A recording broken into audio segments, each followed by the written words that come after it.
Hey there, this is a reading for, we're going to start today with Cancer sign, and this is for today, the 27th. Well, it's going to be the 28th by the time this actually takes place, through next week, July 4th. Now, happy Canada Day, no matter what anybody thinks, including our representative, and happy July the 4th. To everybody, all the potential presidential nominations, or nominees, and existing President Biden. So here we go. We're going to go off for you guys, Cancer sign. This is an intensive time for you guys. Remember, you're coming into your new moon. Your new moon will hit in the next weekly cycle. But when I cover the monthlies, which I promise I'm going to get done today or tomorrow, so you might recognize the outfit. And it's actually cool in Toronto. I walked the dog earlier when I did the daily little thing, and it actually was really, really quite cool out there. I felt like, oh my God, this is like early May or late April.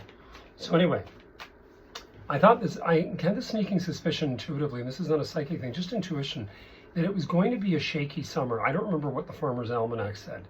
Sometimes I think it's great, and sometimes I think it's all over, but it is cool. So we're going to go with, again, our weekly for the sign of Cancer sign for this coming week. So I always pick out 5 cards, and then of course, with your monthly, I actually do a little bit of a different shuffle off to Buffalo, as my mother used to always say. So, one of the things you've got here right at the beginning of the reading is you start with the Chariot card. Now, this is a really quite an interesting energy. Now, I don't get so caught up with this. The card means this. Like, I don't get into that. I never have, and I'm not going to start. So, to me, the Chariot in itself, I've often looked at this energy just in layman's terms, because to me, I've got away with doing the readings on a positive with repeat clients for almost 30 years by way of being able to be honest and precise and making it short and sweet. My readings in person are longer because we go on about asking about places, people, things, all the nouns, where they're at, what they can hope for, their dreams, their focuses, etc. When you're doing a reading like this is a general little overview. So, Chariot, Cancer sign, pulling that energy together, right? You've got these, in the Rider deck, Rider-Waite, you have the Black Sphinx and the White Sphinx kind of going in different directions. And the goal here is let's get them together. Hold the horses in the team together. And, it's a very courageous energy to start this with. Well, you got your new moon, as I was saying, next week at the end of the week. And this is your only new moon of the year. You've got 2 moons at full moons in Capricorn. You just had one and you're going to have another, but it's going to be retrograde, and Pluto's getting ever damn close to that cusp. So that, by the way, is your relationship house, and you had that for years, Pluto, by the way.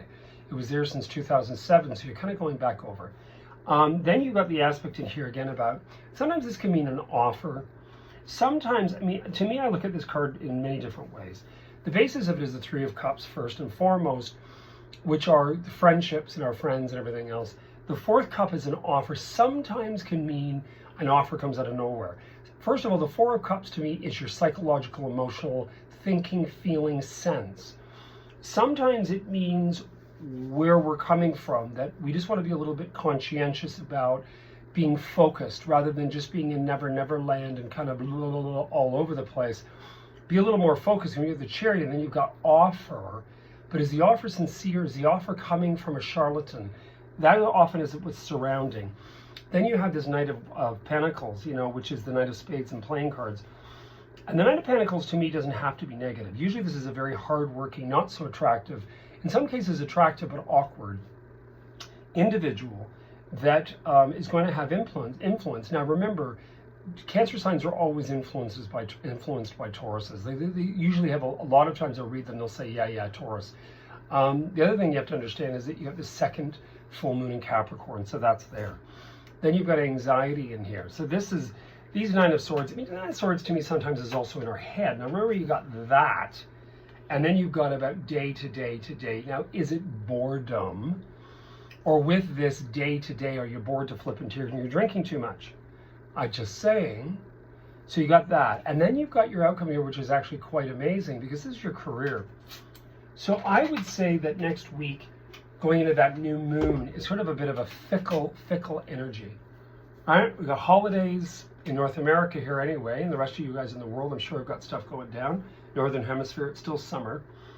I would say, in all honesty, there's probably maybe let's go to this, let's go to this swap meet, let's go to this antique fair, let's go to this garage sale, let's go to this vintage thing, let's get out, let's go to the beach, let's do it. I think there's a lot of stuff going on like that, Cancer sign. I think the goal here is by next week, end of week, as you hit your new moon, prioritize. Where do I want to go from here? What am I doing? And what am I going to do? And maybe giving work more influence, more commitment, maybe doing the things you love. Are you baking? Cancer signs are great bakers. Anyway, let me know in the comments. Anyway, I'm around, and I will be up with your monthlies, and I hope you guys have a great day. You heard it here first. Psychic Hunter David Williamson. Enjoy. Bye.